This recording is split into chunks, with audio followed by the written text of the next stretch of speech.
नमस्ते मेरे प्यारे बच्चों। आशा करता हूँ कि आप सब स्वस्थ होंगे और पढ़ाई में मस्त होंगे।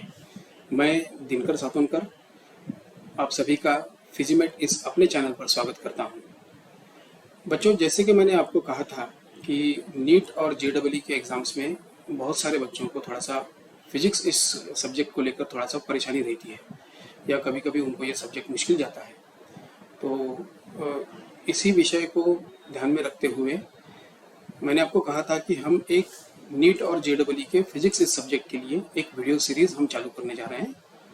वही वीडियो सीरीज में का ये फर्स्ट लेक्चर है। आशा करता हूँ कि आप सभी को ये चैप्टर बहुत आसानी से समझ जाएगा और इसी तरीके से हम आगे आगे बढ़ते हुए सारे चैप्टर्स को हम कवर करते जाएंगे। तो इसी सीरीज में आज का ये पहला लेक्चर है और इस पहले लेक्चर में हम सबसे पहला चैप्टर चालू करने वाले हैं जिसका नाम है यूनिट्स, मेजरमेंट एंड डायमेंशन। तो आइए चलते हैं, हम हमारे स्क्रीन की तरफ चलेंगे जहां पर आपको मैं ये चैप्टर में नीट के या जेईई के एग्ज़ाम्स के अनुसार जो भी हमें इम्पोर्टेंट पॉइंट्स लगते हैं जो एग्ज़ाम में आते हैं वो सभी पॉइंट्स को हम यहाँ पर धीरे धीरे से वन बाय वन इसको हम डिस्कस करते जाएंगे। चैप्टर चालू करने से पहले या मेरा प्रेजेंटेशन चालू करने से पहले मैं आप सभी को ये रिक्वेस्ट करता हूँ, मैं आप सभी को ये विनती करता हूँ कि अगर आपको ये वीडियो पसंद आता है तो प्लीज़ वीडियो को लाइक कीजिए, शेयर कीजिए ताकि आप जैसे बहुत सारे स्टूडेंट्स को भी इस ऐसे वीडियोस का फ़ायदा हो जाए और चैनल को सब्सक्राइब करना बिल्कुल मत भूलिए। थोड़ा सा चैप्टर चालू करने से पहले आप सभी से एक अपेक्षा है कि ये जो सीरीज़ मैंने शुरू की है ये सीरीज़ एमसीक्यूज़ पर आधारित सीरीज़ है, क्योंकि नीट और जेईई के एग्ज़ाम्स में ये सभी एग्ज़ाम्स ध्यान में रखते हुए ये सीरीज़ चालू की है। तो जब मैं सारे पॉइंट्स यहाँ पर डील करूँगा या सारे पॉइंट्स जब मैं यहाँ पर वन बाय वन आपको बताऊँगा तो थ्योरेटिकल पार्ट इसमें इन्वॉल्व नहीं होगा, क्योंकि मैं ये अपेक्षा करता हूँ कि आपने जो भी पॉइंट है उसकी थ्योरी आपने अच्छे से समझ ली होगी। तो अगर आपने थ्योरेटिकल का ज्ञान नहीं प्राप्त किया है तो मेरी आपसे विनती है कि पहले आप थ्योरी का अच्छी तरीके से स्टडी कर लें, ताकि यहाँ पर हम एमसीक्यूज़ और एमसीक्यू सॉल्व करने के लिए जो हमें पूरे फॉर्मूले या जो कोई भी कॉन्सेप्ट इंपॉर्टेंट है वो कॉन्सेप्ट हम यहाँ पर सिर्फ डिस्कस करेंगे। मेरा कहने का तात्पर्य ये है कि जब कभी भी मैं यहाँ पर कोई कॉन्सेप्ट लूँगा तो हो सकता है कि कभी कभी उसका डायरेक्ट फार्मूला आपके सामने आ जाए। तो वो फार्मूला कैसे आया है, वो फार्मूला किस तरीके से आपने उसको डिड्यूस किया है, ये जानने के लिए आपको थोड़ा सा थ्योरेटिकल नॉलेज होना ज़रूरी है। ठीक है, तो आइए शुरू करते हैं हमारा फर्स्ट चैप्टर जिसका नाम है यूनिट्स, मेजरमेंट्स एंड डायमेंशन। जब मैं आपको यहाँ पर प्रॉब्लम्स डील करूँगा या कोई कॉन्सेप्ट बताऊँगा या कोई इम्पोर्टेंट फार्मूलेज यहाँ पर आपको मैं बताऊँगा, प्लीज़ कृपया उसे सिर्फ सुनिए मत, आप एक नोटबुक और पेन लेके बैठिए, उसके बहुत अच्छे नोट्स आप खुद के हैंड राइटिंग से तैयार कीजिए, क्योंकि जब कभी भी आप आपके नोट्स खुद के हैंड राइटिंग में लिखते हो तो वो आपके मन में हमेशा के लिए वो अच्छी तरीके से बैठ जाता है, उसको आपको बार बार रिवाइज करने की ज़रूरत नहीं पड़ती है। तो इसीलिए एक नोटबुक, सेपरेट से एक नोटबुक हमारे इस वीडियो लेक्चर सीरीज़ के नोट्स पूरे लेने के लिए, नोट्स पूरे लिखने के लिए आप बनाइए, जिसकी वजह से आपके पास एक अच्छी आपके खुद के नोट्स तैयार हो जाएं और वो आपको एग्ज़ाम के पहले आसानी से आप उसको पढ़ सकते हैं। तो आइए शुरू करते हैं हमारा फर्स्ट चैप्टर जिसका नाम है यूनिट्स, मेजरमेंट्स एंड डायमेंशन। थोड़ा एक बात मैं आपको पहले यहाँ पर बताना चाहूँगा कि कृपया मेरे हैंडराइटिंग पर ज़्यादा ध्यान मत दीजिए, जितना हो सके मैं उतना हैंडराइटिंग अच्छे निकालने की कोशिश करूँगा, लेकिन आपको जो है वो नोट्स अच्छे प्रिपेयर करना है, अच्छे प्रेजेंटेशन में आपको उसको प्रिपेयर करना है ताकि आपके नोट्स दिखने में अच्छा लगे। नोट्स आपका हैंडराइटिंग एग्जाम में कोई भी नहीं देखेगा, लेकिन जब हम हमारे नोट्स अच्छे तरीके से प्रिपेयर करते हैं तो उसे पढ़ने का हमें अलग ही आनंद मिलता है। तो उसकी वजह से अपने नोट्स अच्छे तरीके से प्रिपेयर कीजिए। दूसरी बात है कि कभी कभी बाइलिंगुअल लैंग्वेज में भी मैं पढ़ाऊँगा, क्योंकि इंग्लिश और हिंदी ये दोनों भी भाषा में इस्तेमाल यहाँ पर करूँगा, क्योंकि बहुत सारे कंसेप्ट ऐसे रहते हैं कि जो शुद्ध हिंदी में उनको थोड़ा समझाना मुश्किल होता है। जैसे डेफिनेशन कोई आती है या कोई कॉन्सेप्ट आती है या किसी डायग्राम को अगर एक्सप्लेन करना है तो उसे इंग्लिश में जो कि आप इंग्लिश में पढ़ रहे हैं तो उसे इंग्लिश में समझना या इंग्लिश में मुझे भी वो डिलीवर करना मुझे वो ज़्यादा आसानी से जाएगा। तो उसके वजह से कभी कभी कोई कंसेप्ट मैं इंग्लिश में भी डील करूँगा। तो आप सभी से अनुरोध है कि मैं रीजनल लैंग्वेज में मेरी पूरी पढ़ाई हुई है, तो हो सकता है कि मेरे कुछ ग्रामेटिकल मिस्टेक्स भी वहाँ पर हो सकते हैं। तो प्लीज़ ग्रामेटिकल मिस्टेक्स को भी आप ज़्यादा सीरियसली मत लेना, क्योंकि कभी स्पेलिंग मिस्टेक भी हो सकते हैं। तो थोड़ा सा ज़्यादा से ज़्यादा मैं कोशिश करूँगा कि ग्रामेटिकल मिस्टेक्स ना हो या स्पेलिंग मिस्टेक ना हो। वैसे भी फिजिक्स जैसे सब्जेक्ट में या मैथमेटिक्स जैसे सब्जेक्ट में जो लिटरेचर से अलग सब्जेक्ट है, उन सब्जेक्ट्स में ग्रामर या लैंग्वेज को हमें देखना नहीं चाहिए। हमें जो कंसेप्ट्स है उस पर ज़्यादा ध्यान देना चाहिए। सबसे पहले देखेंगे हम कि हमारा चैप्टर क्या है और किस तरीके से हम वहाँ पर ये सारे पॉइंट्स यहाँ पर डिस्कस कर सकते हैं। तो हमारे चैप्टर का नाम है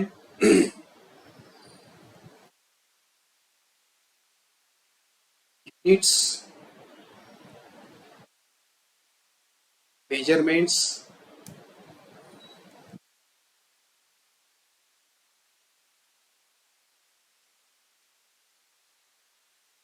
एंड डायमेंशन।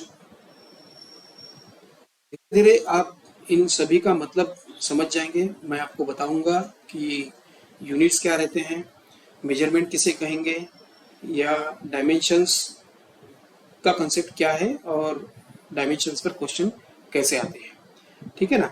तो यूनिट्स, मेजरमेंट्स एंड डायमेंशंस, ये हमारे फर्स्ट चैप्टर का नाम है। ये हमारा लेक्चर नंबर 1 है। ठीक है। और यूनिट्स, मेजरमेंट्स और डायमेंशंस में आपको नीट के एग्जाम्स में, नीट जैसे एग्जाम्स में आपको ये 1 से 3 क्वेश्चंस डेफिनेटली इस पर आएंगे। ठीक है।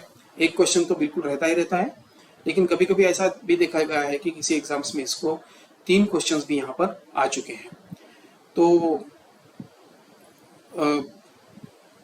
अगर एग्जामिनेशन पॉइंट ऑफ व्यू से देखा जाए तो एक क्वेश्चन भी हमारे लिए इम्पोर्टेंट है, तो उसके लिए ये चैप्टर हमें पढ़ना बहुत ज़रूरी है। आप मुझे कहोगे कि सर एक क्वेश्चन के लिए क्या ये चैप्टर को इतना महत्व देना ठीक रहेगा? मेरा ये मानना है कि सभी जो आप चैप्टर्स आगे जाकर देखने वाले हैं, उन सभी चैप्टर्स में सबका बेस अगर कोई चैप्टर है तो ये वाला चैप्टर है, क्योंकि इसमें आप समझ जाएंगे कि फिजिकल क्वांटिटी क्या रहती है, फिजिकल क्वांटिटी को किस तरीके से रिप्रेजेंट किया जाता है, यूनिट्स किसे कहते हैं, यूनिट्स का महत्व क्या है। हम कोई मेजरमेंट लेते हैं तो वो मेजरमेंट, किसी भी फिजिकल क्वांटिटी का मेजरमेंट अगर हम लेंगे तो वो मेजरमेंट हमारे लिए इम्पोर्टेंट क्यों है, और डायमेंशन ये कॉन्सेप्ट क्यों है। ज़्यादातर क्वेश्चंस हमें इस चैप्टर में डायमेंशंस और एरर एनालिसिस से ज़्यादा चैप्टर हमें बनते हैं। तो उस दृष्टिकोण से भी ये चैप्टर हमारे लिए ज़्यादा इम्पोर्टेंट है। ठीक है।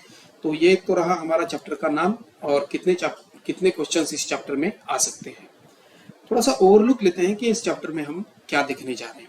तो आइए देखते हैं कि हम मेजर इसमें क्या क्या कॉन्सेप्ट्स देखने जा रहे हैं, ताकि आपको भी समझ में आ जाए कि हम इस वाले चैप्टर में कौन से पॉइंट्स यहाँ पर हम देखने जा रहे हैं। तो सबसे पहला तो हमारा पॉइंट यहाँ पर रहेगा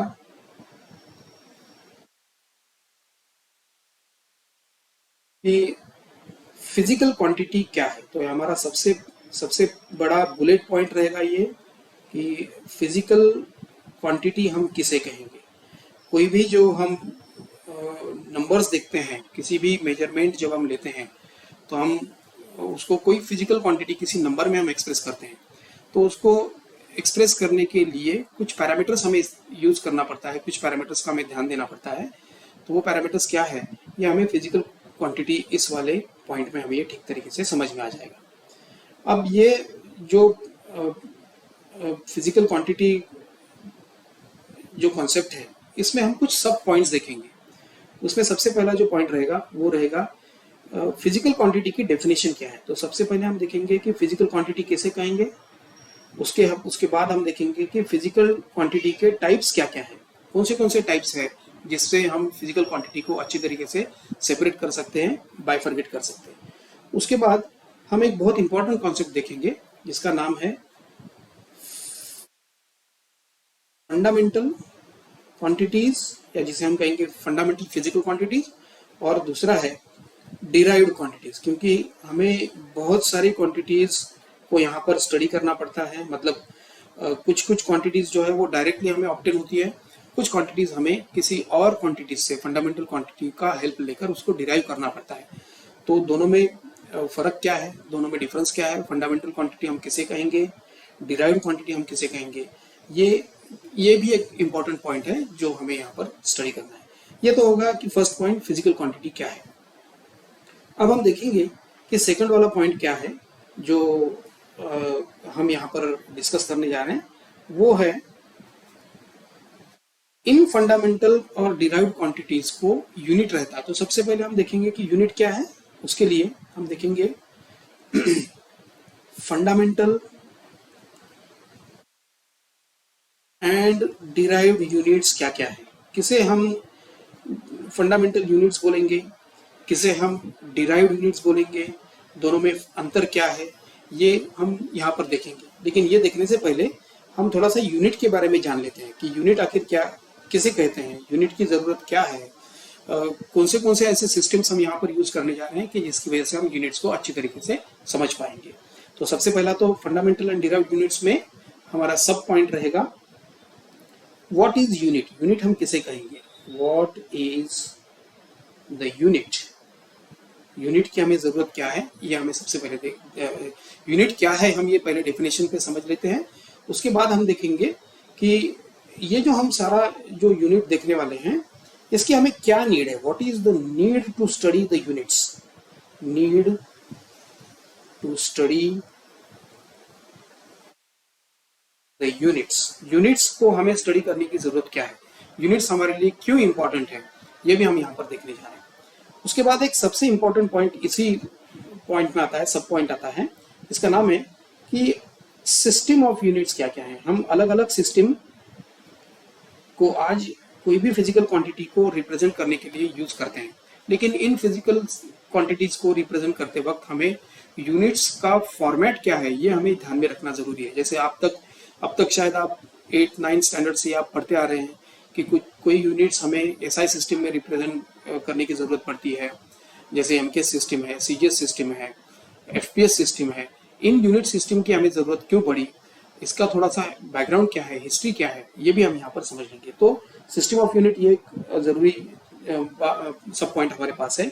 उसके बाद इसी पॉइंट में हम और एक सब पॉइंट देखेंगे जिसका नाम है प्रीफिक्स सिस्टम। देखो हमें बहुत बार क्वांटिटीज को कम से कम भी रिप्रेजेंट करना पड़ता है, कभी कभी क्वांटिटीज हमें बड़े फॉर्म में भी रिप्रेजेंट करना पड़ता है। जैसे हमारे पास मास ऑफ इलेक्ट्रॉन भी रहेगा, उसी तरीके से हमारे पास मास ऑफ सन भी रहेगा।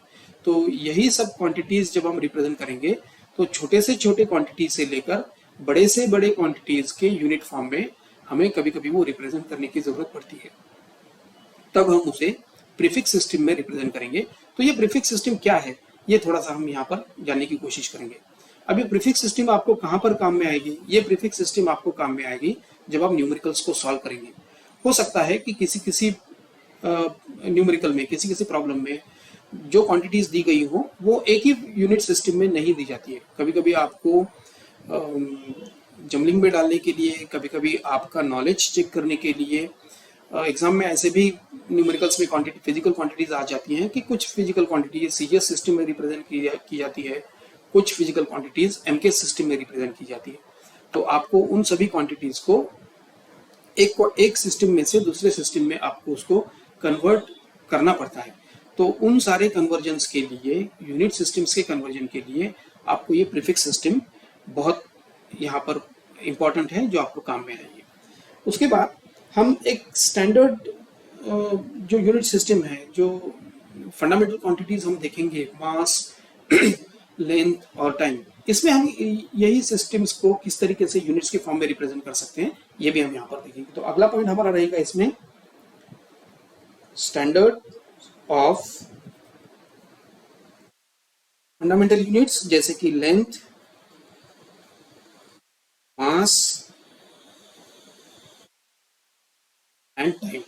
तो तीन फिजिकल फंडामेंटल क्वांटिटीज हम यहाँ पर स्टडी करने जा रहे हैं। उन फंडामेंटल क्वांटिटीज को हम यूनिट्स के फॉर्म में उनके स्टैंडर्ड्स क्या है ये भी हम यहाँ पर डिटेल में देखने जा रहे हैं। तो ये तो रहा हमारा सेकंड पॉइंट। आइए तीसरे पॉइंट की तरफ ध्यान देते हैं और ये तीसरा पॉइंट क्या है ये भी थोड़ा सा जानने की हम कोशिश करेंगे। तो हमारा तीसरा पॉइंट है और थर्ड पॉइंट जो इस चैप्टर में ज्यादा इंपॉर्टेंट है, जहां से आपके क्वेश्चंस बनेंगे, that is nothing but dimensional analysis, या जिसे हम डायमेंशंस भी कहते हैं। डायमेंशनल एनालिसिस बोलना ठीक रहेगा क्योंकि इस डायमेंशनल एनालिसिस में हम डायमेंशंस, ये क्वांटिटी क्या है, किसे हम कहेंगे कि डायमेंशंस किसे कहेंगे, डायमेंशंस का रोल क्या है, डायमेंशंस हमारे लिए क्यों इंपॉर्टेंट है, डायमेंशंस को किस तरीके से रिप्रेजेंट किया जाता है, उस पर क्वेश्चंस कैसे आएंगे, ये हम यहाँ पर देखेंगे। तो सबसे पहला पॉइंट यहाँ पर रहेगा, व्हाट इज अ डायमेंशन। कोई भी फिजिकल क्वांटिटी जब हम रिप्रेजेंट करेंगे तो ये सबसे पहला पॉइंट रहेगा कि डायमेंशंस किसे कहेंगे।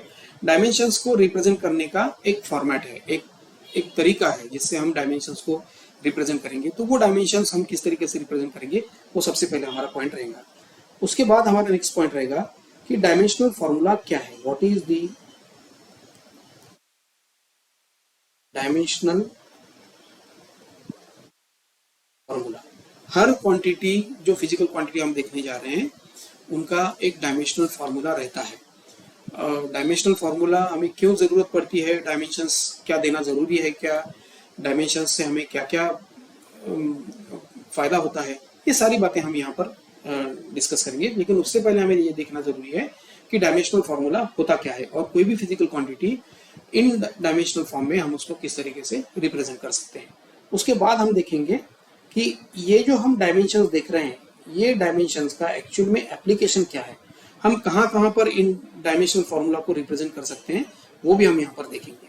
ठीक है, तो ये भी एक इम्पॉर्टेंट पॉइंट है हमारे लिए कि डायमेंशंस आखिर में क्या है, हमको क्यों जरूरत पड़ी है डायमेंशंस को, उसका एप्लीकेशन क्या है, उससे हम और कोई कॉन्सेप्ट समझ सकते हैं क्या, ये भी हम यहाँ पर देखेंगे। और लास्ट वाला पॉइंट इसी डायमेंशन में रहेगा, वो हमारा रहेगा कि ये डायमेंशनल फॉर्मूला जो हम देखने वाले हैं उसके लिमिटेशंस क्या क्या है। तो लिमिटेशंस ऑफ डायमेंशनल फॉर्मूला, या डायमेंशंस बोल सकते हैं, डायमेंशनल फॉर्मूला भी बोल सकते हैं, डायमेंशंस भी बोल सकते हैं। तो इसके कुछ लिमिटेशंस हैं, हम हर जगह पर डायमेंशंस को यूज कर सकते हैं, करना पड़ेगा हमें कभी कभी। तो जब हम रिप्रेजेंट करेंगे तो हमें ये ध्यान में रखना पड़ता है कि उसके भी कुछ लिमिटेशंस है, वो लिमिटेशन क्या है वो भी हम देखेंगे। तो ये वाला रहेगा हमारा थर्ड पॉइंट। उसके बाद हमारा और एक यहाँ पर मुख्य पॉइंट आता है, इंपॉर्टेंट पॉइंट आता है, जो कि हमारा फोर्थ पॉइंट रहेगा। वो फोर्थ पॉइंट रहेगा हमारा सिग्निफिकेंस फिगर क्या है। सिग्निफिकेंट फिगर्स और राउंडिंग ऑफ हम किसे कहेंगे। कोई भी फिजिकल क्वांटिटी जब हम रिप्रेजेंट करते हैं तो बहुत बार ऐसा होता है कि वो फिजिकल क्वांटिटीज डेसिमल के फॉर्म में आती हैं। तो हमें सभी डेसिमल पॉइंट के बाद जो नंबर्स आने वाले हैं वो नंबर्स हमें उतने यूज में नहीं आते हैं। कभी कभी क्वांटिटीज बहुत बड़े नंबर्स वहाँ पर आ जाते हैं, तो उन सभी नंबर्स को लेना जरूरी है क्या, कैसे हम उसको शॉर्ट में यूज कर सकते हैं, ये भी हम देखेंगे। तो significant figures, rounding off number, और इसमें और एक पॉइंट थोड़ा सा और एक इम्पोर्टेंट आता है जिसे हम कहेंगे एक्यूरेसी एंड प्रिसीजन। तो एक्यूरेसी और प्रिसीजन वैसा तो ये थ्योरेटिकल पार्ट है, लेकिन आगे के कॉन्सेप्ट्स हमें समझने के लिए हमें ये पॉइंट भी यहाँ पर सीखना जरूरी है। ठीक है, तो ये वाला चौथा पॉइंट होगा। उसके बाद हमें और एक पॉइंट यहाँ पर देखना जरूरी है, वो है जैसे हमने डायमेंशंस को कहा था कि इससे हमें प्रॉब्लम्स आएंगे, एग्जाम्स में प्रॉब्लम्स डायमेंशन से आते हैं, तो उसी तरीके से और एक यहाँ पर कंसेप्ट आता है जो फ्रीक्वेंटली क्वेश्चंस उस पर बनते हैं, वो है एरर एनालिसिस। तो what is that error analysis, या ब्रॉड लैंग्वेज में हम इसे बोल सकते हैं कि एरर्स। बहुत बार हम जो मेजरमेंट करते हैं वो मेजरमेंट हमारे एक्यूरेट नहीं आते हैं। आपने भी शायद ये बात देखी होगी कि जब आप प्रैक्टिकल्स करते हो तो आप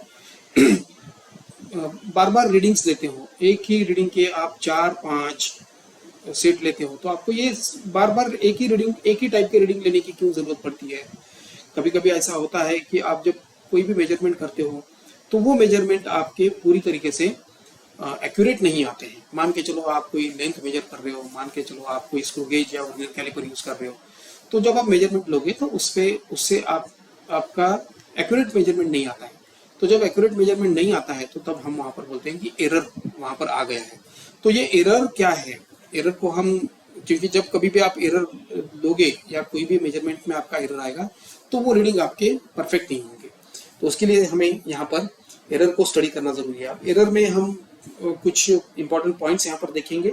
सबसे पहला जो पॉइंट हम देखेंगे एरर में कि आखिरकार एरर होता क्या है, व्हाट इज एन एरर। तो सबसे उसमें पहला पॉइंट है व्हाट इज द एरर, किसे कहेंगे हम एरर। अच्छा, अभी आप एक बात थोड़ा सा ध्यान में रखो कि जैसे ये थ्योरेटिकल पार्ट है तो डेफिनेशंस आपको एमसीक्यूज में बहुत कम पूछे जाते हैं, डेफिनेशंस का पार्ट आपको थोड़ा सा ज्यादा उसमें नहीं आता है, लेकिन ये डेफिनेशंस हमें आगे के कंसेप्ट समझने के लिए ये सीखना जरूरी है।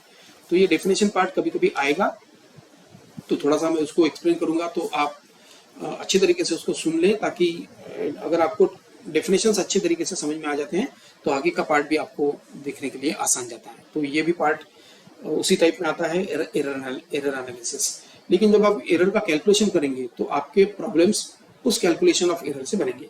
तो नेक्स्ट वाला हमारा पॉइंट जो रहेगा वो रहेगा टाइप्स ऑफ एरर। देखो, जब आप एरर कैलकुलेट करते हो तो एरर जब आप कैलकुलेशन करोगे तो ऐसा नहीं है कि आप डायरेक्टली उस एरर कैलकुलेशन के एंड रिजल्ट पर पहुंच जाओगे।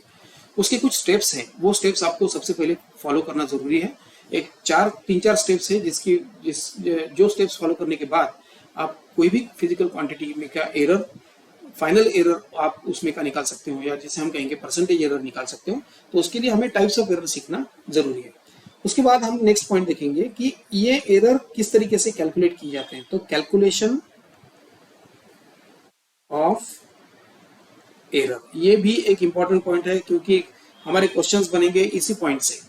कैलकुलेशन हम एरर का किस तरीके से करेंगे, उसकी क्या प्रोसीजर है, क्या फॉर्मूले हमें यूज करना पड़ता है, ये हम यहाँ पर देखेंगे। और हम कुछ प्रैक्टिकल क्वेश्चंस कभी कभी आपके एग्जाम में आ जाता है। मान के चलो कि एरर पर आपको क्वेश्चन आया है, आपको एक वर्नियर कैलिपर का डायग्राम बताया जाता है और पूछा जाता है कि इसमें परसेंटेज एरर कितना है। तो जब आपको ये जो इंस्ट्रूमेंट्स हैं उनके एरर्स और उनके मेजरमेंट फिजिकल क्वांटिटी के कैलकुलेशन में आपके जो एरर्स आएंगे उसको भी आपको वहां पर एरर्स को एलिमिनेट करना पड़ेगा। तो वो एरर आपको यहाँ पर कैलकुलेट करना पड़ेगा। तो लास्ट वाला पॉइंट हमारा रहेगा एरर्स इन, एक मिनट, इन सम मेजरिंग इंस्ट्रूमेंट। तो जैसे मेजरिंग इंस्ट्रूमेंट हमारे पास है स्क्रू गेज, वर्नियर कैलिपर या स्पेरोमीटर, शायद आपने प्रैक्टिकल्स में इसको यूज किया होगा। तो उनमें भी कभी कभी एरर आ जाते हैं, कभी कभी मैन्युफैक्चरिंग एरर रहता है, कभी कभी मशीन, वो जो हम इंस्ट्रूमेंट यूज कर रहे हैं इंस्ट्रूमेंटल एरर रहता है, कभी मैन मेड एरर्स रहते हैं। तो इन सारे एरर्स को हम यहाँ पर देखेंगे। तो error in some measuring instruments, जैसे कि होगा हमारा वर्नियर कैलिपर,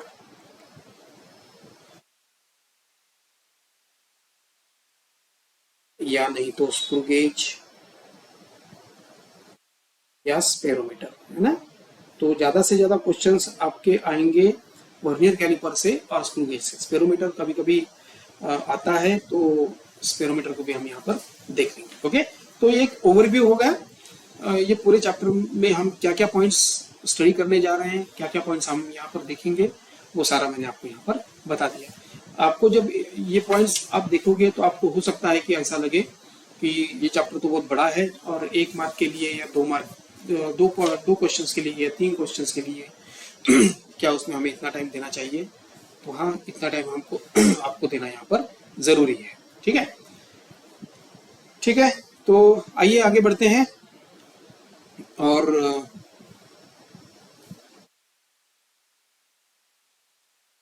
शुरू करते हैं हमारा फर्स्ट वाला पॉइंट, जिसे हम कहेंगे फिजिकल क्वांटिटीज। ठीक है, तो प्लीज आप नोट्स लेते जाइए, जैसे जैसे हमारा पॉइंट्स आगे आगे बढ़ते जाएंगे। Make very good notes of all these points that I am going to discuss over here. तो आइए सबसे पहले हम देखते हैं, सबसे पहला हमारा पॉइंट जो है वो है हमारा फिजिकल क्वांटिटी। तो एक सुंदर सा हेडलाइन हम यहाँ पर देते हैं, फिजिकल क्वांटिटी। अच्छा, सबसे पहले हम देखेंगे कि फिजिकल क्वांटिटी क्या है, किसे कहेंगे हम फिजिकल क्वांटिटीज, क्योंकि जब तक आप फिजिकल क्वांटिटी का मीनिंग नहीं समझोगे तब तक आपको आगे वाले जो पॉइंट्स आएंगे वो आपको समझ में नहीं आएंगे। एग्जाम्पल के तौर पे हम ले लेते हैं कि मान के चलो कि आप कोई एक लाइन मेजर कर रहे हो, लाइन की लेंथ मेजर कर रहे हो। तो मान के चलो ये मेरे पास जैसे एक लाइन है, ठीक है ना, तो ए से लेकर बी तक सपोज ये लाइन है और आपको ये लाइन की मेजरमेंट करना है। ठीक है, तो जब आप मान के चलो कि ये जो आपने मेजरमेंट कर लिया और ये लाइन आपको जब मेजरमेंट की तो आपको दिखाई दिया कि ये 10 सेंटीमीटर वाली एक लाइन हमने ड्रॉ की है। तो जब हम 10 सेंटीमीटर ये वाला नंबर यहाँ पर दिखेंगे तो आपको यहाँ पर दो पार्ट्स इसमें दिखेंगे। एक तो पार्ट जो रहेगा वो रहेगा ये नंबर जो हमने यहाँ पर लिखा है 10 नंबर, और उसके आगे ये जो यूनिट लिखा है सेंटीमीटर में। तो इन दोनों चीजों को मिलाकर हमारी फिजिकल क्वांटिटी बनती है। ओके, तो अगर हम डेफिनेशन देखें फिजिकल क्वांटिटी की, तो फिजिकल क्वांटिटी की डेफिनेशन देखो, एग्जाम में आपको डेफिनेशन कोई भी नहीं पूछेगा, लेकिन आपको यहाँ पर डेफिनेशन समझ में आना थोड़ा सा ज्यादा जरूरी है। तो देख लो डेफिनेशन क्या है। हम फिजिकल क्वांटिटी को जब डेफिनेशन देखेंगे तो हम उसे कहेंगे कि कोई भी जो नंबर है, कोई भी जो हम क्वांटिटी को मेजर करते हैं, जब हम उसको एक्सप्रेस करते हैं तो वो जो क्वांटिटी हम एक्सप्रेस करेंगे वो किसी लॉ के फॉर्म में हम एक्सप्रेस करेंगे। ठीक है ना, तो उन फिजिकल क्वांटिटीज को जब हम एक्सप्रेस करते हैं तो बहुत बार हमें उन क्वांटिटीज को किसी फॉर्मूले में यूज करना पड़ता है, कभी हम उसे किसी लॉ में इस्तेमाल यूज करते हैं। तो जब ये कोई हम मेजर्ड क्वांटिटी जो हम एक्सप्रेस करते हैं उसे हम कहेंगे फिजिकल क्वांटिटी। तो ध्यान से देखा जाए तो उसकी डेफिनेशन अगर हमें देखना है तो हम उसकी डेफिनेशन इस तरीके से लिख सकते हैं कि a quantity that can be measured, that can be measured by which various physical happening। अब यहाँ पर physical happening का मतलब क्या है? various physical happening can be expressed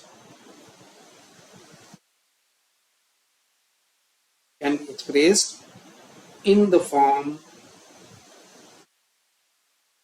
of law। ठीक है, तो जब हम कोई भी फिजिकल क्वांटिटी मेजर करते हैं तो उन फिजिकल क्वांटिटीज को हमें किसी न किसी फार्मूला में यूज करना पड़ेगा, किसी न किसी लॉ में यूज करना पड़ेगा। तो जब हम ये मेजर्ड क्वांटिटी लेंगे उस मेजर्ड क्वांटिटी को हम बोलेंगे फिजिकल क्वांटिटी।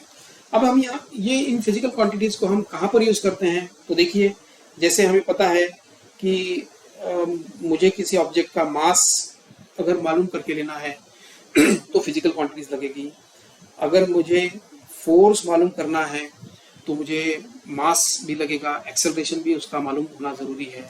तो इन दोनों फैक्टर्स से हम फोर्स निकाल सकते हैं। तो मास के लिए हमें फिजिकल क्वांटिटी मेजर करना पड़ेगा, एक्सेलरेशन के लिए हमें फिजिकल क्वांटिटी मेजर करना पड़ेगा। तो जब ये दो फिजिकल क्वांटिटीज हमको मालूम हो जाएंगे तो फोर्स हम आसानी से कैलकुलेट कर सकते हैं। जैसे बहुत सारे एग्जांपल्स मैं ले सकता हूँ, मान के चलो कि टाइम है या प्रेशर है, ऐसे कोई भी जो आप लॉ या जिसे हम कहेंगे किसी फॉर्मूले में हम यूज करेंगे तो उन फिजिकल क्वांटिटीज, उन क्वांटिटीज को, मेजर्ड क्वांटिटीज को हम बोलेंगे फिजिकल क्वांटिटी। ठीक है, तो this is about physical quantity.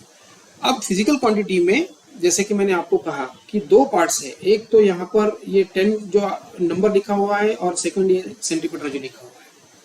तो जब मैं कोई भी फिजिकल क्वांटिटीज रिप्रेजेंट करूंगा, मान के चलो कि यही एग्जांपल हम ले लेते हैं। सपोज मैंने लिख दिया 10 मीटर।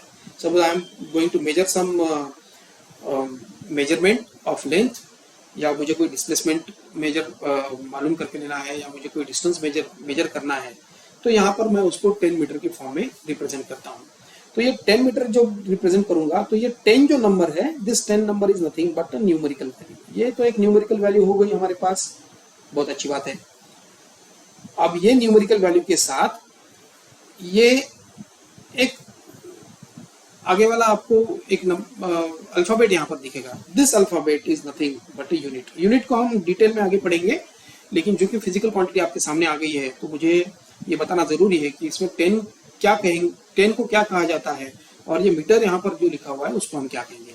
तो 10 ये जो आपको नंबर दिखाई दे रहा है, this is nothing but the numerical value जो हम एक्चुअल में मेजर करते हैं, और उस न्यूमेरिकल वैल्यू को हमें किसी यूनिट के साथ रिप्रेजेंट करना पड़ता है, that is nothing but the unit.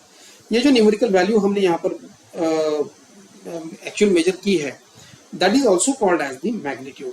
तो आपको अभी यहाँ पर ये बात समझ में आ गई होगी कि जब कोई भी हम फिजिकल क्वांटिटी को रिप्रेजेंट करेंगे तो उसमें दो पॉइंट्स यहाँ पर, दो बातों को हमें यहाँ पर ज्यादा ध्यान देना जरूरी है। एक, फिजिकल क्वांटिटी को हम रिप्रेजेंट करेंगे, मान के चलो कि मैंने यहाँ पर लिख दिया फिजिकल क्वांटिटी,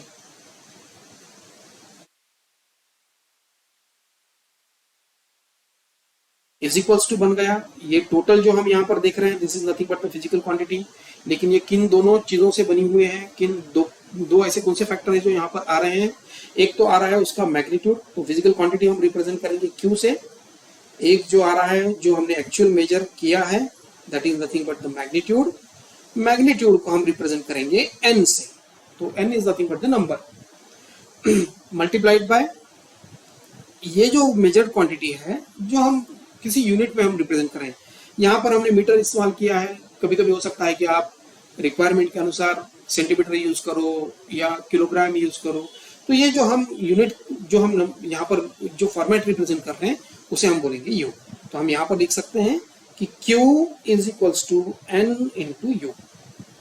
ठीक है, तो ये जो फिजिकल क्वांटिटी है ये तो एक कांस्टेंट क्वांटिटी बन गई। अभी कोई भी जो हम नंबर मेजर करेंगे वो तो कांस्टेंट रहने वाला है। जैसे कि हमने अभी देखा कि ये जो लाइन हमने ड्रॉ की थी जिसकी लेंथ 10 सेंटीमीटर या 10 सेंटीमीटर थी, तो ये तो जब हमने मेजर किया है 10 सेंटीमीटर, तो ये 10 सेंटीमीटर ही रहने वाली है, मतलब ये कांस्टेंट क्वांटिटी है।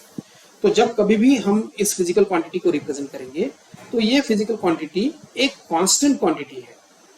ठीक है ना, तो मान के चलो कि मैं इस फिजिकल क्वांटिटी को बोलूंगा ये कांस्टेंट क्वांटिटी है। तो कांस्टेंट क्वांटिटी को मैं अभी रिप्रेजेंट कर सकता हूं n इंटू यू, बराबर है, क्योंकि q is nothing but the physical quantity. लेकिन अब हमें मालूम है कि जब कोई कांस्टेंट आपके इक्वेशन में आ जाएगा, अगर हम उस कांस्टेंट को हटा देंगे तो जो दो क्वांटिटीज का प्रोडक्ट लेते हुए ये कांस्टेंट आया है उसमें हमें प्रोपोर्शनलिटी साइन लिखना पड़ेगा। तो अभी यही मैं लिख सकता हूं n is equals to this constant divided by u, बराबर है।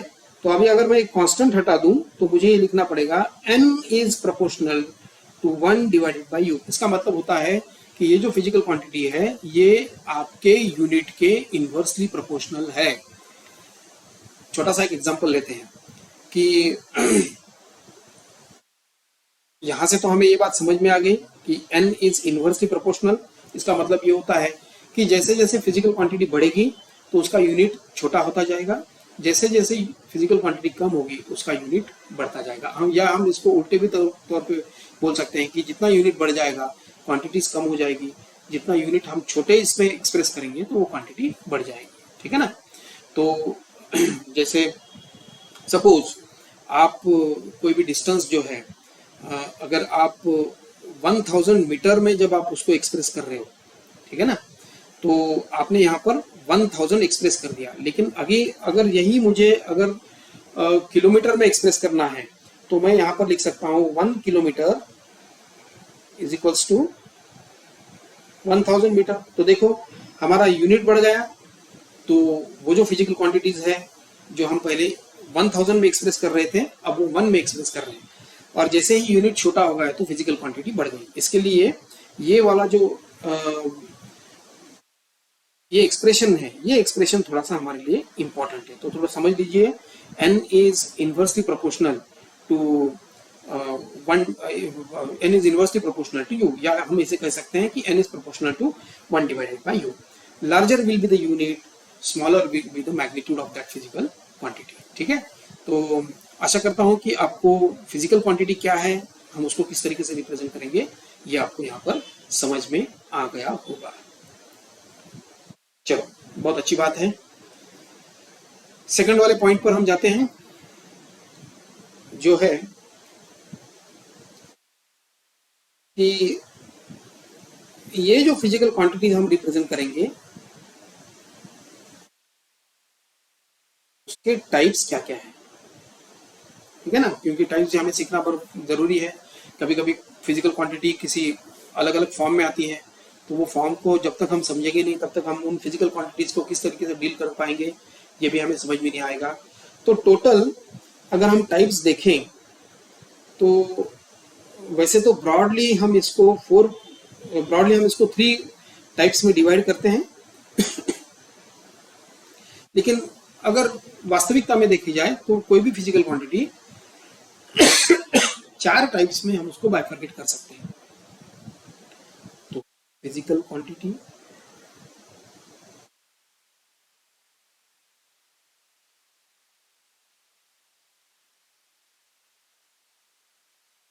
है ना, ये फिजिकल क्वांटिटीज को हम मेन टाइप में हम इसको डिवाइड करेंगे। आपको रेशो के फॉर्म में आएगी। आप 8th स्टैंडर्ड से 9th स्टैंडर्ड से रेशो ये कॉन्सेप्ट क्या है ये आपको अभी अच्छी तरीके से मालूम हो गया होगा। तो कभी कभी फिजिकल क्वांटिटीज अभी आगे जाके आपको रेशो के फॉर्म में आएगी। डायमेंशंस में हम इसको बहुत अच्छी तरीके से स्टडी करेंगे। कभी कभी फिजिकल क्वांटिटीज आपको स्केलर के फॉर्म में आएगी, है ना। 9th स्टैंडर्ड से आप सीखते आ रहे हैं what are scalar quantities, what are vector quantities. तो यहाँ पर भी हम उसको देखेंगे कि स्केलर क्वांटिटीज किसे कहेंगे, वेक्टर क्वांटिटीज किसे कहेंगे। तो ये भी एक फिजिकल क्वांटिटीज को रिप्रेजेंट करने का टाइप है। तीसरा एक फॉर्म यहाँ पर आता है वेक्टर क्वांटिटीज, है ना। अब इसका सबसे ज्यादा यूज अभी 11th स्टैंडर्ड से आगे आपको होगा। 9th स्टैंडर्ड ऑनवर्ड्स आपने ये तो देख लिया कि physical quantities, vector physical quantities और स्केलर फिजिकल क्वांटिटीज को आपने सिर्फ आपको उसकी जानकारी थी, लेकिन उसका एप्लीकेशन अभी आपको 9th और 10th स्टैंडर्ड में शायद हो सकता है कि उतने ज्यादा आपको नहीं आया होगा। लेकिन यहाँ से आगे आपको फिजिकल क्वांटिटीज को स्केलर्स और वेक्टर्स के फॉर्म में आपको एक्चुअल में यूज करना है। तो जब हम यूज करेंगे उसे तो हम उसको ठीक ढंग से समझेंगे कि फिजिकल क्वांटिटी अगर वेक्टर क्वांटिटी आती है तो उसको किस तरीके से डील किया जाए, या स्केलर क्वांटिटीज आती है तो वो तो आम जैसे हम अभी तक करते आ रहे हैं फिजिकल क्वांटिटीज को स्केलर के फॉर्म में यूज करना, उसी तरीके से हम उसको यूज कर सकते हैं। इसके अलावा और एक फिजिकल क्वांटिटीज का टाइप आता है जिसे हम सब टाइप बोलेंगे, इसलिए मैं उसको मेन कैटेगरी में शामिल नहीं कर रहा हूं, जिसे हम कहेंगे टेंसर क्वांटिटीज। अब आगे जाके हम देखेंगे कि रेशो क्या होता है, स्केलर क्या होता है, वेक्टर क्वांटिटीज क्या होती है और स्केलर टेंसर क्वांटिटीज क्या होती है। लेकिन टेंसर ये जो क्वांटिटी है ये आपको अभी थोड़ा ये लेवल पर उतना ज्यादा आपको उसकी जरूरत नहीं पड़ने वाली है, लेकिन फिर भी मैं आपको बताऊंगा कि टेंसर क्वांटिटी क्या होती है।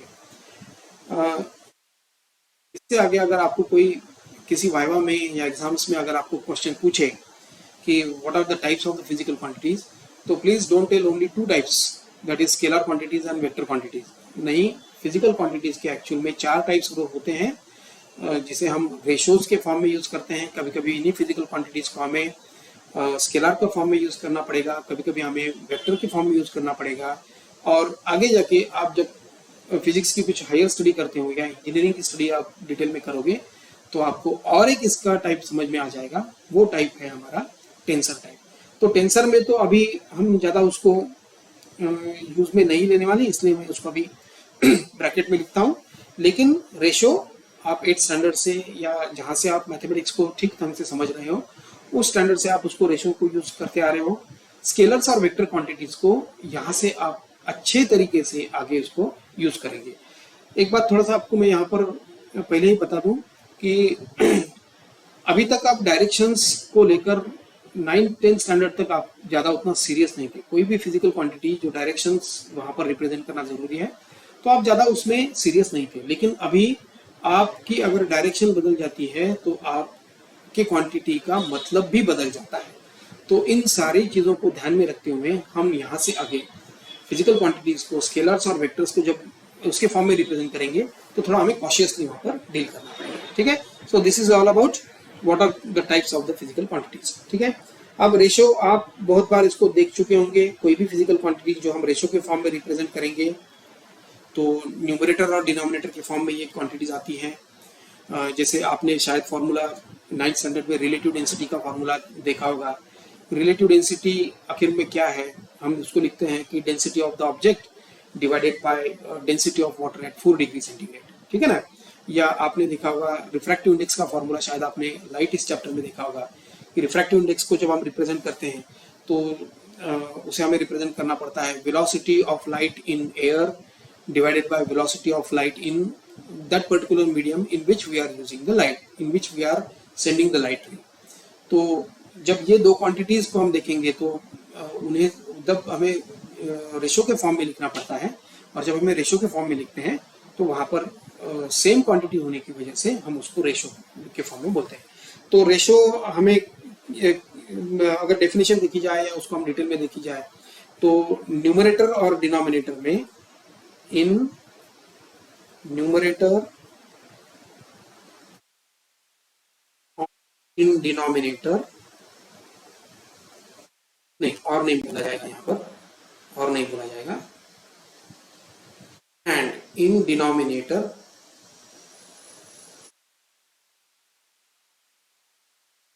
ये दोनों में भी numerator and in denominator same quantity, same type of quantity बोलेंगे। सेम क्वांटिटी नहीं बोलेंगे, सेम टाइप ऑफ क्वांटिटी बोलेंगे। तो सेम टाइप ऑफ क्वांटिटी यहाँ पर आपको देखने को मिलेगी। शायद आप ये लेटर्स आप मेरे पीछे छिप गए होंगे तो मैं थोड़ा सा इसको ये साइड में लिखता हूँ। सेम टाइप ऑफ क्वांटिटीज, है ना। जब आप रिलेटिव डेंसिटी को रिप्रेजेंट कर रहे थे तो न्यूमरेटर में भी डेंसिटी थी, भले से वो ऑब्जेक्ट की डेंसिटी होगी, और डिनोमिनेटर में भी डेंसिटी ही आपने यूज किया है तो वो डेंसिटी आपके वाटर की एट 4 डिग्री सेंटीग्रेड होगी। तो दोनों भी जब न्यूमरेटर और डिनोमिनेटर में डेंसिटी ही आएगी तो ऑब्वियसली जब हम रेशो को रिप्रेजेंट करेंगे तो उसका यूनिट भी कैंसिल हो जाएगा, तो that becomes as the unitless quantity. तो देखेंगे हम आगे रेशो में भी, पर्टिकुलरली डायमेंशंस में आगे जाकर हम देखेंगे कि क्या है। अच्छा, उसके बाद आ जाते हैं हम स्केलर क्वांटिटीज। मैं इसके अभी डिटेल में नहीं जाऊंगा क्योंकि 9th स्टैंडर्ड से आप स्केलर्स और वेक्टर क्वांटिटीज को बहुत अच्छे तरीके से आप इसको स्टडी करते आ रहे हो। तो अभी तो मैं आपको उसको ज़्यादा डिटेल में नहीं बताऊंगा। जैसे जैसे हमारा थोड़ा सा कॉन्सेप्ट आगे आगे बढ़ते रहेंगे तो मैं आपको वहाँ पर बताऊंगा। स्केलर क्वांटिटीज ऑब्वियसली आप जब से क्वांटिटीज से डील कर रहे हैं तब से आपको उन क्वांटिटीज के साथ अच्छे तरीके से आप उसको मालूमात हो गई आपको अभी। Scalar quantities are those quantities which can be represented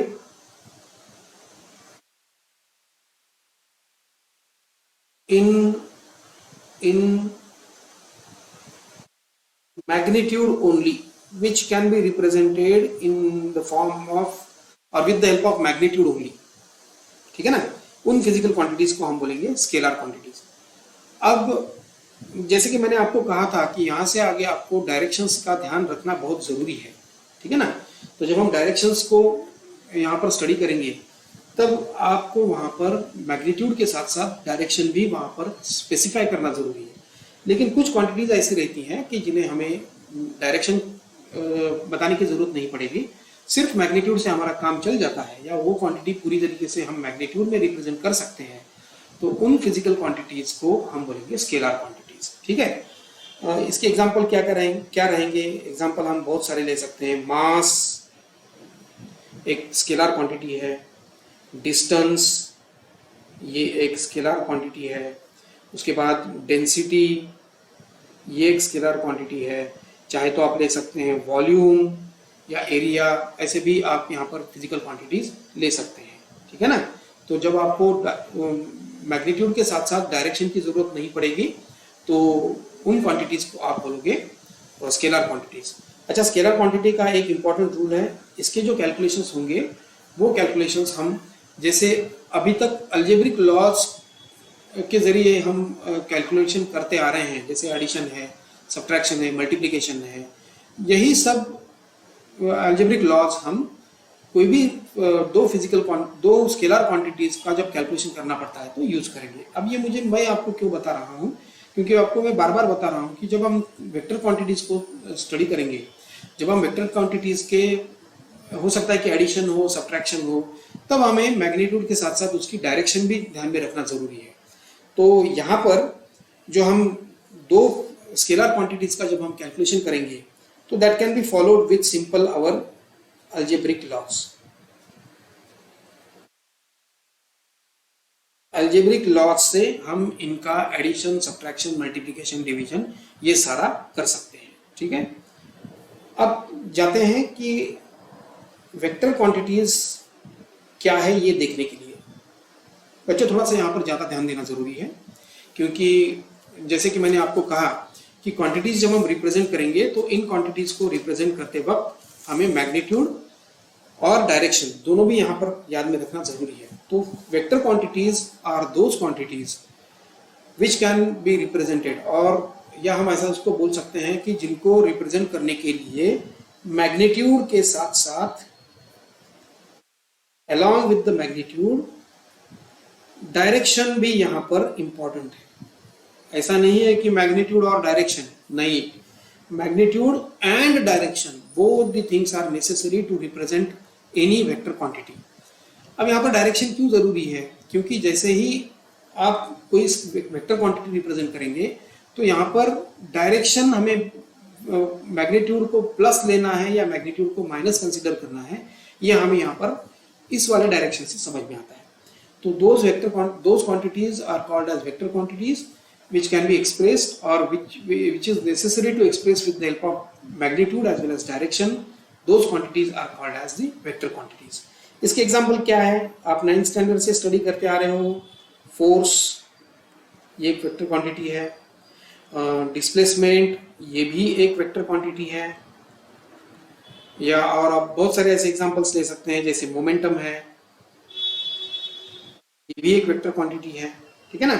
तो ऐसे बहुत सारे क्वांटिटीज आप, एक्सेलरेशन है, ये सभी क्वांटिटीज आपको मैग्नीट्यूड के साथ साथ डायरेक्शन भी यहाँ पर जरूरी है, ठीक है ना। तो मैग्नीट्यूड और डायरेक्शन जब आप दोनों से ये क्वांटिटीज एक्सप्रेस करोगे तो डायरेक्शन को ध्यान में रखना जरूरी है। अच्छा, जैसे हमने देखा था स्केलर क्वांटिटीज में जब हमें कोई भी दो फिजिकल क्वांटिटीज को ऐड या सब्सट्रैक्ट करना पड़ता है तो हम अलजेब्रिक लॉज के जरिए उसको कर सकते हैं, लेकिन यहाँ पर अलजेब्रिक लॉज सिर्फ सफिशिएंट नहीं है। तो वेक्टर क्वांटिटीज को ऐड या सब्सट्रैक्ट करने के लिए हम कुछ और लॉज का भी इस्तेमाल करेंगे।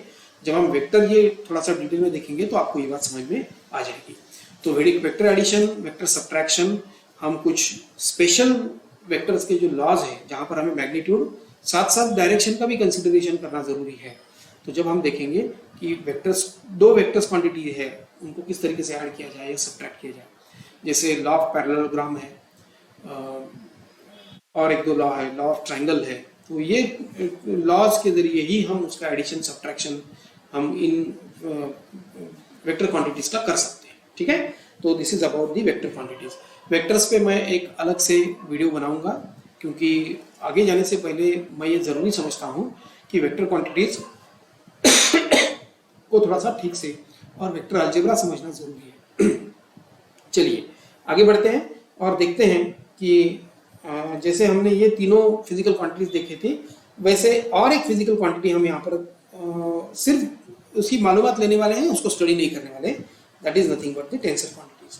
अच्छा, कुछ क्वांटिटीज ऐसे रहते हैं कि जो ना तो स्केलर पूरी तरीके से स्केलर क्वांटिटी कहलाएगी, ना तो पूरी तरीके से वेक्टर क्वांटिटी कहलाएगी। वो क्वांटिटी ना तो पूरी तरीके से स्केलर है, ना तो पूरी तरीके से वेक्टर है। उन क्वांटिटीज को हम बोलेंगे tensors. So tensor is not completely, or which quantities are those quantities which are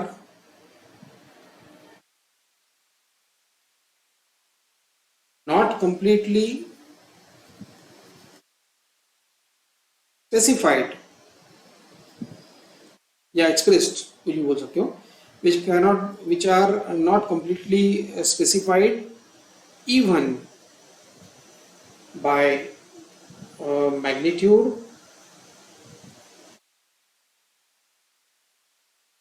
direction. Those quantities are called as tensor quantities। ठीक है ना। तो इसका एग्जाम्पल क्या है, देखो बहुत सारे एग्जाम्पल है, लेकिन वो थोड़ा सा जैसे कि मैंने आपको कहा कि थोड़ा सा जब आप हायर स्टडीज को जाओगे तो आपको इन टेंसर क्वांटिटीज से ज़्यादा डील करना पड़ेगा, तब आपको ठीक तरीके से समझ में आ जाएगा। अभी हम यहाँ पर हमारा टाइम वेस्ट नहीं करेंगे, लेकिन जो आपको आपके सिलेबस में जो क्वांटिटी आने वाली है, जैसे मोमेंट ऑफ इनर्शिया, ये क्वांटिटी आप आगे जाके रोटेशनल मोशन में सीखने वाले हो। ये क्वांटिटी स्पेसिफिकली एक टेंसर क्वांटिटी है। तो ठीक है, तो ये तो बात रही हमारी फिजिकल क्वांटिटीज जो मैग्नीट्यूड के साथ या मैग्नीट्यूड और डायरेक्शन के साथ, या कभी कभी मैग्नीट्यूड ना तो मैग्नीट्यूड पूरी तरीके से, ना तो डायरेक्शन पूरी तरीके से, उसके हिसाब से हमारा ये बाइफर्केशन हो जाता है। जैसे कि मैंने कहा कि ratio, scalar quantities, vector quantities and tensor quantities. ठीक है, तो ये तो बात हो गई हमारी फिजिकल क्वांटिटीज की और उसके टाइप्स ऑफ फिजिकल क्वांटिटीज। अब देखते हैं कि फंडामेंटल और डिराइव्ड क्वांटिटीज क्या क्या है। ठीक है ना, यहाँ से थ्योरेटिकल पार्ट थोड़ा सा हमारा आगे जाके और अब डिटेल में ये फॉर्मूला वाइज यहाँ से आपका एक्चुअल पार्ट चालू हो जाता है। ठीक है, तो थोड़ा सा ध्यान देना जरूरी है, इसके आगे थोड़ा सा आपको माइन्यूटली यहाँ पर देखना जरूरी है। तो आइए उसमें ही इसी सीरीज में हम नेक्स्ट पॉइंट देखते हैं, what are called as fundamental physical quantities and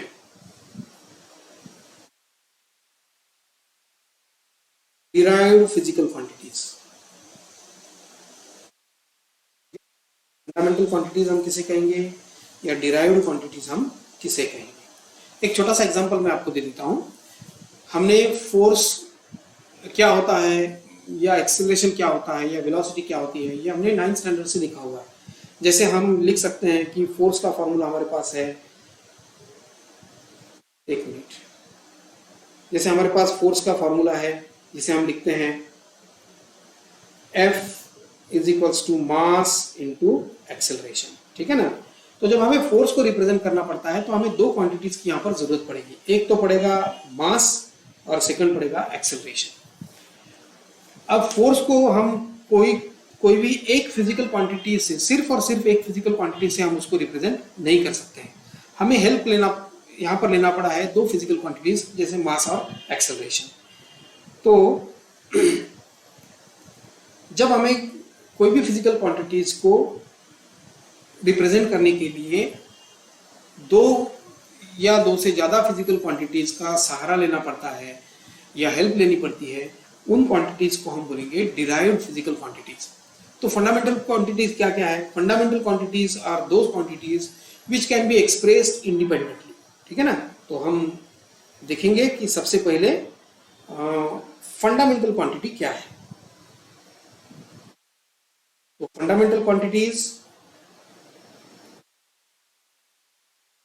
are those quantities which are expressed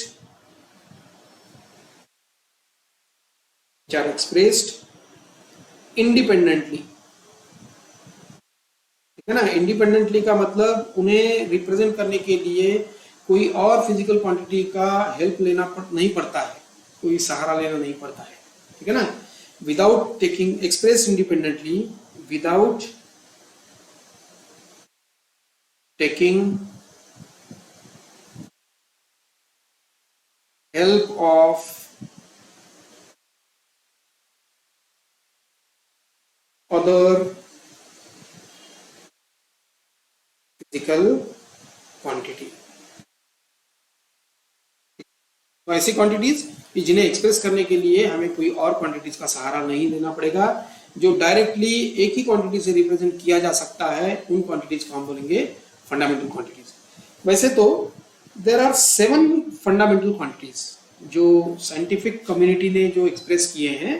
there are 7 fundamental quantities are there, जिन्हें एक्सप्रेस करने के लिए हमें और फिजिकल क्वांटिटीज की हेल्प नहीं लेनी पड़ती है, जो डायरेक्टली एक ही क्वांटिटी से एक्सप्रेस किए जा सकते हैं।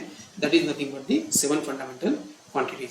अब ये क्या क्या 7 फंडामेंटल क्वांटिटीज है और उसको किस तरीके से रिप्रेजेंट किया जा सकता है, इसको थोड़ा गौर से सुनिए, इसको थोड़ा सा ध्यान से सुनिए।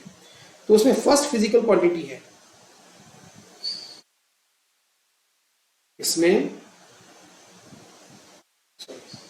एक minute, just a moment please.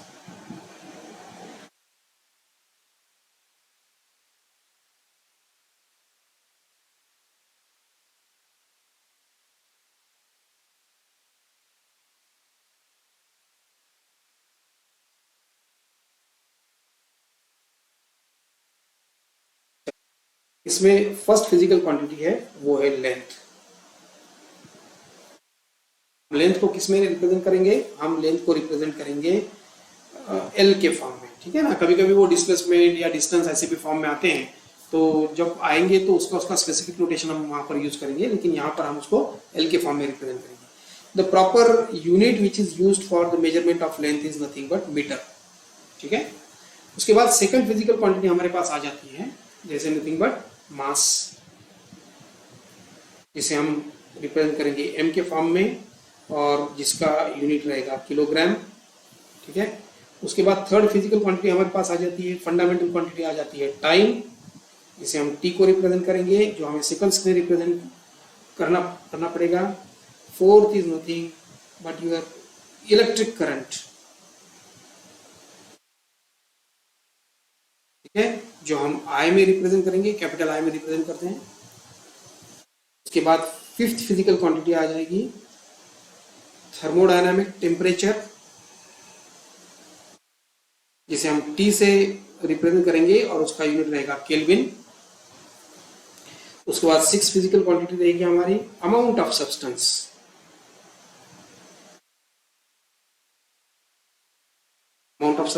जिसे हम मोल के फॉर्म में रिप्रेजेंट करेंगे। और सेवंथ हमारे फिजिकल क्वांटिटीज है luminous intensity.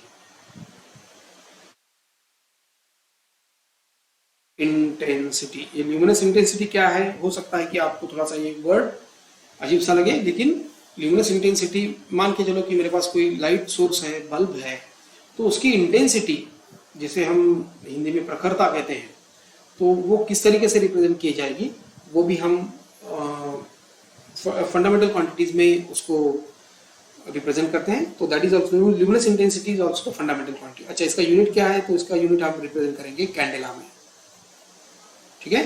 So there are 7 physical quantities in measure, लेकिन इसके साथ 2 सब क्वांटिटीज भी है, लेकिन जो फंडामेंटल क्वांटिटीज बोल की ही रहेगी, लेकिन थोड़ा सा इनसे जरा हटके। That is nothing but plane angle, जो हम रेडियन में रिप्रेजेंट करेंगे, और दूसरा रहेगा सॉलिड एंगल,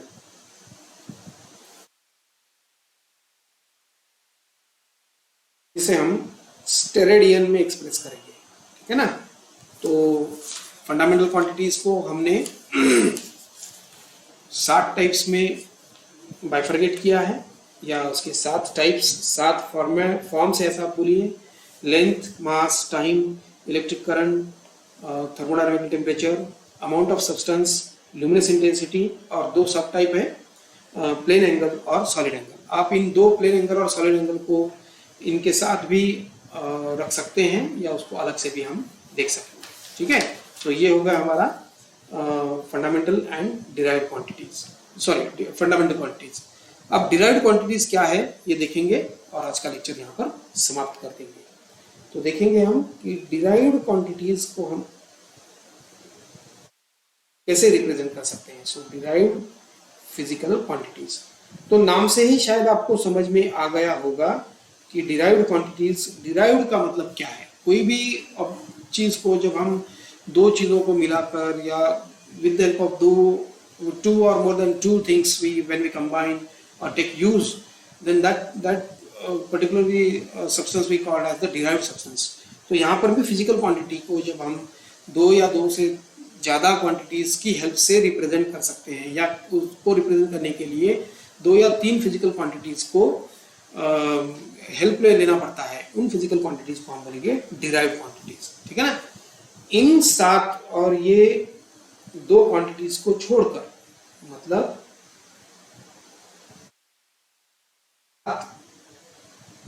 मेन टाइप के फिजिकल क्वांटिटीज आ गए और ये जो दो टाइप के सब क्वांटिटीज अगर हमने देखे ये वाले, तो इन दोनों को छोड़कर बाकी के सभी क्वांटिटीज डिराइव्ड क्वांटिटीज के फॉर्म में आते हैं। एग्जांपल देते हैं इसका। थोड़ी देर पहले मैंने आपको एग्जांपल दिया कि मान के चलो कि मुझे रिप्रेजेंट करना है फोर्स को, तो फोर्स मैं अकेला रिप्रेजेंट नहीं कर सकूंगा। इसको रिप्रेजेंट करने के लिए मुझे मास भी लगेगा और उस बॉडी में जो एक्सेलरेशन है वो भी लगेगा। तो फोर्स को रिप्रेजेंट करने के लिए मैंने मास और एक्सेलरेशन इन दोनों क्वांटिटीज का इंक्लूजन किया है या हेल्प ली है, जिसकी वजह से ये फिजिकल क्वांटिटी पूरी तरीके से एक्सप्रेस की जाती है। राइट, तो that is nothing but the derived quantity. Those quantities are called as the derived quantities. तो फंडामेंटल क्वांटिटीज को छोड़कर बाकी जो सभी क्वांटिटीज है उन सभी क्वांटिटीज को हम डिराइव्ड क्वांटिटीज बोलकर कहेंगे। ठीक है। अब फंडामेंटल क्वांटिटीज पर ही आगे फंडामेंटल और डिराइव्ड यूनिट, जैसे कि फंडामेंटल क्वांटिटीज है उनके जो यूनिट्स हम इस्तेमाल करेंगे, यूज करेंगे, उनको हम बोलेंगे फंडामेंटल यूनिट्स। जो डिराइव्ड क्वांटिटीज है उन डिराइव्ड क्वांटिटीज के यूनिट जो हम इस्तेमाल करेंगे या यूज करेंगे उन यूनिट्स को हम बोलेंगे डिराइव्ड यूनिट्स।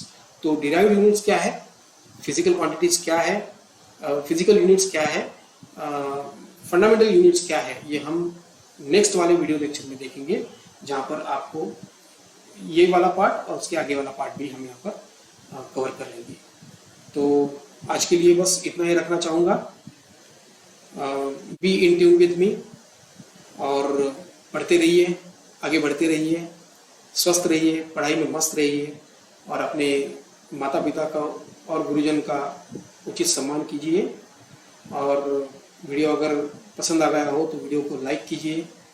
कोई आपके डाउट्स है, क्यूरी है तो कमेंट्स प्लेस कर दीजिए। मैं ज़्यादा से ज़्यादा कोशिश करूँगा कि उन कमेंट्स का आंसर मैं आपको दे दूँ। और शेयर कीजिए ताकि आप जैसे बहुत सारे स्टूडेंट्स हैं उनको भी इसका फ़ायदा कुछ हो सके। और चैनल को सब्सक्राइब बिल्कुल कीजिए, क्योंकि चैनल को अगर आप सब्सक्राइब करेंगे, वीडियो को लाइक करेंगे तो फिर मुझे उससे एक मोटिवेशन मिलेगा। तो thank you for right now. Will meet in the next lecture with some new ideas, new concepts. Till please go on watching the channel, जो कि अपना चैनल है, आपका अपना चैनल है, इसका नाम है फिजिबिट। Thank you.